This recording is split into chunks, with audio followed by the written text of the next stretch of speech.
What's going on, guys? Welcome back to New World Highlights. This is your host Ralph, and we're about to dive into some interesting leaks that may be coming to New World very soon. Keep in mind, the source providing the information on today's video was someone from Reddit, but it seems credible. However, this is all speculation until official game release.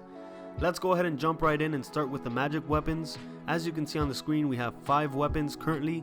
3 of those are in the game, which are the Life Staff, Fire Staff, and Ice Gauntlet. However, we can see 2 additional weapons, the Void Gauntlet and Angry Earth Staff. We're going to go ahead and go over the Void Gauntlet first because the source was also able to data mine the weapon's abilities, and its first ability is Void Blade. This ability summons a blade of void energy that converts your basic attacks to melee. Tap basic attack to perform a quick slash that deals a percentage of damage, or hold to perform a thrust attack that deals a percentage of damage. Both attacks inflict disintegrate on successful hits, dealing a percentage weapon damage per second and reducing damage absorption by percentage per seconds for X amount of time. By the looks of the first ability, we will be getting a distinctive weapon that will have its own unique playstyle, so this is something I'm definitely looking forward to.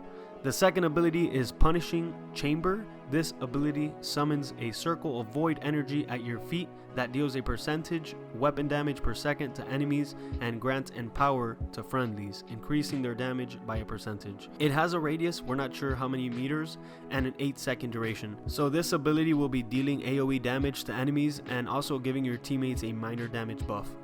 The third ability is Petrifying Scream. This ability unleashes a void-infused scream, dealing a percentage weapon damage and inflicting root to enemies 4 meters in front of you, disabling their movement for X amount of seconds. Petrifying Scream offers crowd control by rooting players in front of you and overall gives a nice ability to use when in fights.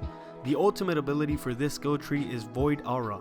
On a successful ability hit, you gain a stack of Void Essence. At 6 stacks, you consume all stacks and gain an aura that heals friendlies for a percentage of weapon damage and deals a percentage of weapon damage per second to enemies within. And unfortunately, this ability has no details on the duration or cooldown. We can see that the Void Gauntlet can be used to deal damage and heal at the same time, which will be very helpful in team fights as well as in 1 versus 1 fights. The AoE and damage per second will definitely be beneficial when using the Void Gauntlet, so I'm very excited to see how it plays out once it's released. The next ability we're going to be looking at is Decaying Orb. This should be for the other skill tree, and this ability fires an unlockable orb that passes through enemies and inflicts Disintegrate, dealing a percentage weapon damage per second and reducing damage absorption by a percentage for X amount of seconds.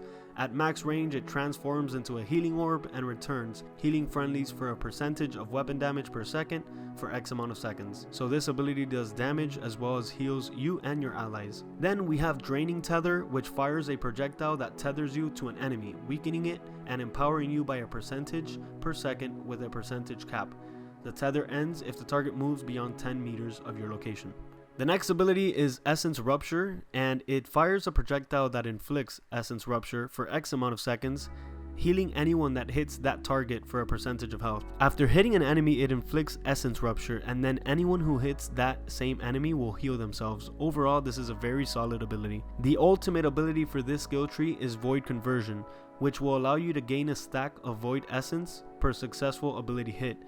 At X or more stacks, your next successful heavy attack will instantly reset Void Gauntlet cooldowns and remove all stacks. All of the abilities we've gone over for the Void Gauntlet so far require a bit more skill to use successfully, but essentially it will provide an edge in PvP and PvE. Now let's go ahead and move on to the other weapons.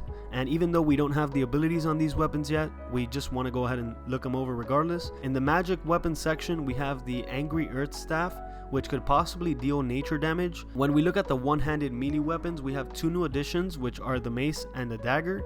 Personally, I'm very excited for the Dagger. I would suppose it has a higher attack speed than other weapons, but let's see what we get once it's officially released. Next, we have the 2-handed melee weapons. We have the War Club, Pole Arm, and then the 2-handed sword. I'm gonna be honest, the 2-handed sword definitely has my attention and it gives me that RuneScape vibe. Definitely would want to try that in New World. Now let's go ahead and move on to the range weapons. We have a pistol and a crossbow. Very excited to see how both of these weapons get added into the game. A pistol would be better than a musket, but would deal less damage, I'm assuming, and a crossbow would most likely have a slower attack speed, yet deal higher amounts of damage. Well, ladies and gentlemen, that is all we have for today's video. However, we will still be on the lookout from now until the initial release to see what else we can find about New World's future updates. Don't forget to subscribe, leave a like, and comment your thoughts on these weapons below.